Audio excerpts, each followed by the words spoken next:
A reminder that I have the freedom to carve out a life of my own on my own terms. And they say the American dream is dead. The American dream is alive and well. Just through the eyes of OnlyFans. I promise you this is going to go somewhere. Sophie Rain made more money on OnlyFans than many of the NBA's biggest stars. There's girls who are on OnlyFans who are making more money than Anthony Davis, Luka Doncic, Trae Young, Anthony Edwards, Tyrese Halliburton, Kyrie Irving, John Morant, Zion Williams. Ladies and gentlemen, look at this list right here. Anthony Davis, Luka Doncic, Kyrie Irving, Anthony Edwards. Look at the money that they're making. 42 million for Anthony Edwards, right? In fact, this platform has grown so much that in 2023, OnlyFans content creators earned a total of $6.6 billion. Oh my God. Which exceeds the total of salaries earned by the entire National Basketball Association. I didn't know that. Oh my God. OnlyFans as a company makes 6.6 billion or bails out, like pays out 6.6 billion. The NBA pays out 4.9, which was at 4.9. Then how much are they making? $9 billion, according to Basketball Forever. Ms. Rain says she is a devout Christian, the virgin. Damn! So Sophie made $43 million and almost $5 million from Charlie. Apparently this guy Charlie has given her like $5 million as an individual. I guess he might be the horniest man in America, huh? He might not even be in America. To be honest, this guy could be from wherever. He could be from exactly, you guys know where I'm thinking, China. Where else do you guys think I'm thinking? But no, this is I bring this up for a reason, because Zara Dar, PhD dropout to OnlyFans model. This chick was going to school to become a doctor, PhD level, let's say goals. So she has some brains in between her ears. But let's hear why she's quitting that journey and just becoming an OnlyFans creator. I bet you it has something to do with the amount of time with stress, and the ROI. I've dropped out of my PhD. I've cried Why is there like a ringing? So much over this decision to quit my PhD, because it's a stressful decision, not that I'm particularly sad about it. I'll get into all of that in a bit later, but moving on to doing OnlyFans and content creation full-time, it's not just a career choice, it feels kind of like a gamble on It is the direction of my entire life. Yeah, because going to a PhD and going to college is going to set you down this path. Going down OnlyFans is going to set you down this path, and there's not going to be too many times down that road where these crosses or these paths are going to intersect and cross. Some days I wonder if I'm making the right choice. When I open LinkedIn and I see the pages of all of the people who are my age, who already have 3 years into their careers and are climbing the ladder with senior level titles, it stirs something in me. I start to feel a twinge of jealousy, imagining what it would be like in their place. Yeah, for sure. And I kind of get the same thing where I look at people who are 30 and I'm looking at some of these guys who are super successful, already been able to buy their parents' homes, get their dad like a car on Christmas, being able to pay for their girlfriend like a surprise car or like a surprise vacation, and then not even worry them. And I want to get to that level. I don't see that as a sense of jealousy for me. To me, that's just fuel to the fire. That's just another log that I add to the furnace. That way, when I wake up every day, I can remind myself that I am good, I am great, and I will get better. And that if I apply discipline, consistency, and intensity in my life over a long period of time, may not happen now, but I know I will reach to that level. I just can't get frustrated with myself and stop along that journey. I've spent the last couple of years in grad school, whereas many of my colleagues from undergrad got jobs directly afterwards. So I guess I will always have those advanced degrees with me. But I can't say that I don't like Also, the advanced degrees with how fast AI and everything's going along, they might literally be outdated in the next 3 to 5 years, to where all of that time, effort, and energy put in to get those degrees are now useless. The idea of wearing a polished suit and walking into an office where I have people working with me and working on a project, or even the alternative route of becoming a professor and having students work for me, where I have my own lab and I teach my own course, and the thought of sitting with my team to come up with solutions to a certain problem or even find something new, learn something new, and then applying that knowledge. And writing papers gives a sense of fulfillment, you know? She's smart. There's some sort of camaraderie in those environments Yep. and a structure that I think I'd enjoy. And of course, not to mention the outfits. I mean, come on. I have so many professional outfits that have never seen the light of day just because I have nowhere to wear them to. And of course, I keep buying them. And part of me wonders if I'll miss the chance to experience that life and that lifestyle. No, I'm sure even down the road with OnlyFans, there'd be a corporate outlet. There'd be a very corporate structure, as that seems like the outlet that she wants. There'll always be a chance for that. Even if she does go down the OnlyFans route, she could work in corporate and OnlyFans and make that transition and work together in those teams to come up with creative solutions. But then I start to think about some of the trade offs. Those same people whose lifestyles I thought I envied are tied to someone else's vision and someone else's pace. They'll spend their lives working for a company, doing things that they don't necessarily enjoy, and of course, without the recognition that they deserve. Their work might win someone else fame and wealth, while they stay in the background, expendable. They'll constantly worry about getting laid off, planning their lives around their salaries, budgeting to pay bills, and likely renting a place to live or being tied down to a 30-year mortgage. Yeah, like you get a job in a new state and that job is not what you thought it would be, and now you have a 30-year mortgage on a house, and you're like, well, I'm stuck here for 30 years until I sell this house or can make a profit on this house and get out of here. Vacations are rationed and squeezed into limited paid time off days. My path, on the other hand, is different. It's freer in ways that feel both liberating and, to be honest, a little terrifying. That is true. I brought up just the money, but in the sense of like you're not tied to someone else's vision. You're not tied to their time, their structure. You don't have to ask permission to take holiday leave. Like you have the truest sense of freedom.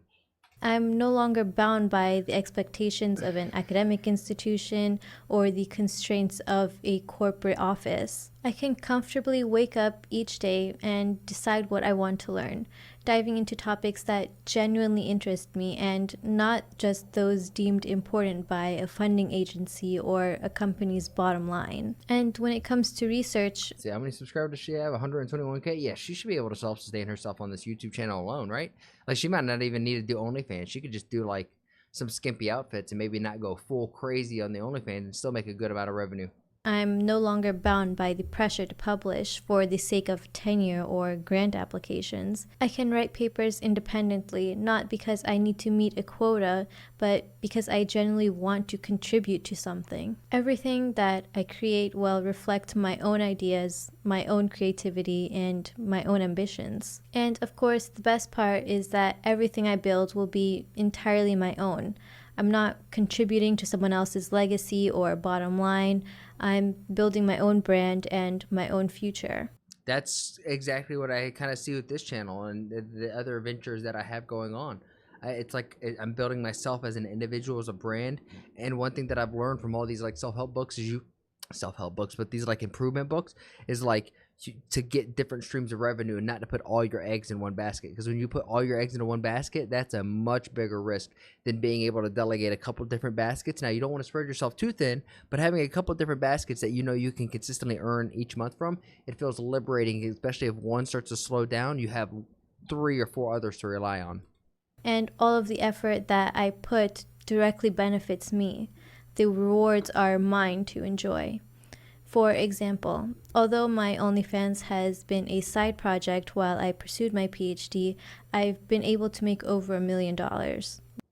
Oh my God. Could you imagine a side project earning you $1 million while she was working on her PhD? With that, I helped my family pay off their mortgage, I bought myself a car, and Come on, that's so awesome. Thankfully, I avoided taking out any student loans. Now I have So an she's literally being able to get that education and not come out of debt with that. That's a huge weight off the shoulders. investment portfolio, and I'm planning on buying my own house soon. So, all of these achievements are just reminders of the tangible rewards of carving my own path and the freedom that comes with it. But Yeah, it's not easy. It comes with a lot of stress, a lot of uncertain nights, a lot of long nights at night where you're like, how the fuck am I going to make it? But you trust in your process. You trust in yourself. You remind yourself that you are good. You are great. You will get better. And ultimately, at the end of the day, you got to go to bed with yourself. And wake up and go at that day with a new set of tasks, and hopefully those new set of tasks are improving your life, your vision, and your direction, not somebody else's. even with this freedom, I am genuinely terrified. I fear not having that external competition, no one to It's measure myself against. And But at the same time, you don't want to measure yourself against somebody, because comparison is the thief of joy. It's always best to compare yourself with yourself from the past, right? And hoping that by comparing yourself of the past, that when you improve, you can make proud of yourself that you'll be in the future. and that it will make me complacent. Will I push myself enough without the pressure to outperform others? And of course, there's also the opposite case that my drive for more will take over. What if I never feel satisfied, always chasing that next milestone, the next goal? This is true. That is something. That's something that I felt in my paintball career. I was fortunate enough to win World Cup 3 times in a row, and afterwards I was like, okay, I'm not. I thought that was going to satiate my competitive drive, my hunger, and if anything, it's kind of fueled it for more in a different direction. But if that is going to be seen as a negative, right? I think that's the best of all the negatives compared to the other side of going into like a normal corporate 9 to 5 and just following someone else's vision, and ultimately just feeling expendable, even though you're doing everything and bending over. You know what I'm trying to say. Will I lose sight of myself and values in that relentless pursuit? Of course, I want to enjoy the life I'm building and feel the rewards of my labor, not just keep pushing forward endlessly. Then there's also the fear of settling. What if I get stuck in a place that feels just right but not great? What if I accept less than I know I'm capable of? And what if, in trying to avoid that, I push myself into something that I'm not entirely comfortable with?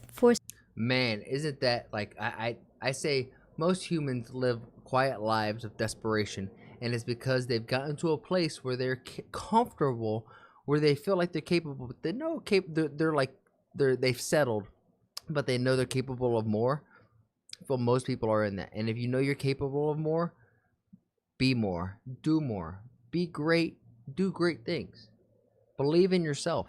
Forcing myself to fit in a mold that doesn't feel natural. It's overwhelming, but when I look at the bigger picture, I know I'm better off than most people my age, or even those that Yeah. are far older than I am. That's part of why I chose to leave academia. Just for some reference, a professor in the US earns around $100,000 on average, but And trust me, I'm about right there in my job, and that may seem like a lot, but in today's day and age, it's not. the job isn't what most people imagine it to be, or at least it's not what I thought it would be. Instead of spending their time diving into research or contributing to new ideas in the field, most of their energy is spent writing grant proposals and fighting for funding, which, based on my first-hand experience working with several professors, these funds often go to those at more prestigious universities, regardless of whether they're more qualified. Additionally, Yeah, just because the grant's gonna be funded by somebody who's like somebody who has money, and they're gonna want their money to go to a more prestigious area than one that may not be. Though if I was somebody who had that, I would want the areas that are maybe not as prestigious, because I want to be able to actually make an impact in those areas, not give it to people who are already entitled, and propagate that system. Go to communities that need a little bit of support, need a Kickstarter, need that little bit of ignite to get them going and help fuel that. their students often do majority of the hands-on work, and the professor acts more as an administrator. It's a life filled with constraints and obligations, not the idealized pursuit of knowledge I once dreamed of. So, what about working in the industry? Well, the reality is that it's no better. Big tech, for all its allure of innovation and opportunity, It's is also a world trapped. where the individual contributions are mostly invisible. The work you pour your heart into is rarely attributed to you. Instead, it pads the pockets of the executives who sit at the top, taking the credit and the glory for your work. That's yeah. Z- This girl, not only she's smart, she's articulate enough, articulate enough to be able to lay this out in a nice, simple way where you kind of sit back and you listen. And you're like, damn, you're kind of right. Employees are treated as interchangeable, expendable.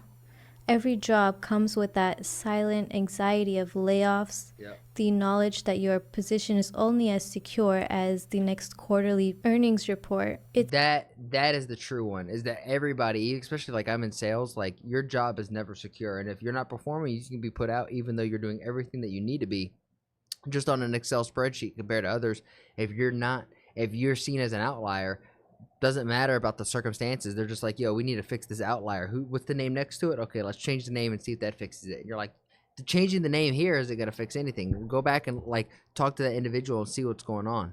It's a precarious, thankless existence, one that I think would stifle my creativity and autonomy. I know that I'm choosing something. Ooh, that is super important to protect your creativity and your own personal autonomy. Those might be the two most valuable things, and your privacy, maybe your identity. Those four things may be the most important things going into this new internet era that humans are merging with. Harder, but in the end, more fulfilling. This journey isn't easy, but it's entirely mine. I wasn't born into a wealthy family or handed opportunities on a silver platter. Same. Every step forward I take, every milestone I reach, Is will off be your- the result of my own vision. That Good fucking for you. thought on its own is intimidating, but it's also incredibly empowering. It's a reminder that I have the freedom to carve out a life of my own on my own terms. And they say the American dream is dead. The American dream is alive and well. Just through the eyes of OnlyFans. A freedom that so many people will never experience because they're just too afraid to break the norms that are set by society. And perhaps most importantly, I need to learn to be kinder to myself. I have the tendency That's a good one too. Everyone's probably their own worst critic, right? Give yourself some grace. Nobody is perfect. We're all human. Try your best each and every day. And if you did that, if you can answer that to yourself honestly, then you should have nothing to worry about. to be overly critical, always pushing myself to do more, to be better. But I'm realizing that this growth doesn't always come from harshness. It also comes from compassion. And I know that if I want to thrive in this new chapter, I need to give myself permission to rest, to make mistakes, and learn from them without the guilt or self punishment. This life I'm building is like a masterpiece in progress. Every choice I make, every challenge I face, and every success I achieve will be a reflection of me. There's no blueprint, no guarantees, but that's what makes it exciting. It's mine to create, and I know deep down that it'll be worth it. That's, you know what? Good for her. I'm sure that is a scary thing, especially to say that, like, to come out in public with. But it says that she's a Texas-born and bred engineer who's developed a passion for computer science and creating content with a little spicy jalapeno. And now it just seems like if you can go down the OnlyFans route, create your own money, you can be the one in charge of getting the team and setting up your own vision and doing that. But if you get into these large corporate offices, it feels like corporate just does things in the sense of optics, where the leadership positions just do stuff to validate their existence within the company, though they siphon up most of the salary and produce the least amount of productivity. And the people who do produce the productivity never get the light that they're the credit that they ever so deserve. But let me know what you guys think about all of this down below. If you're picking up what I'm putting down, then please like the video, subscribe, and if you really like it, then share it with some of your friends. My goal here is to spread a positive message while sprinkling my 2 cents on big topics like American, Indian, and world geopolitics, and even small stuff like Twitch drama and online debacles. And if you want to see it live, come join me over on Twitch, twitch.tv/actuallyrod. That's where I'm going to do all my reactions, and after the reactions, that's where we get down a game. And if you're like, hey, I have a video that I want this dude to sprinkle his 2 cents on, then come over on my Discord and let me know and join the community there. And while we're at it, I have to say thank you to everybody who has made that Discord just so poppin'. I never thought I'd have a Discord that's so flowing. It's really cool to see. Shout out to you, Bobby, Omni, Demon, all of you who have been in there who are just super active. Logie, you're the man. Logie is the one who's like modding and helping run the server, so thank you, Logie. Lastly, I challenge you. I have a challenge for you. Make somebody laugh today. We all know there's enough hate and vitriol in the world. If energy is contagious like the flu, then let's spread and get everyone contagious with our positive energy, right? Not negative energy, because there's so much of that. And if we could just be a small little change in someone's day, then you never know. Maybe that's the thing that starts shifting this world to a happier, healthier, just better place. And with all that said and done, thank you guys, and I'll see you on the next one.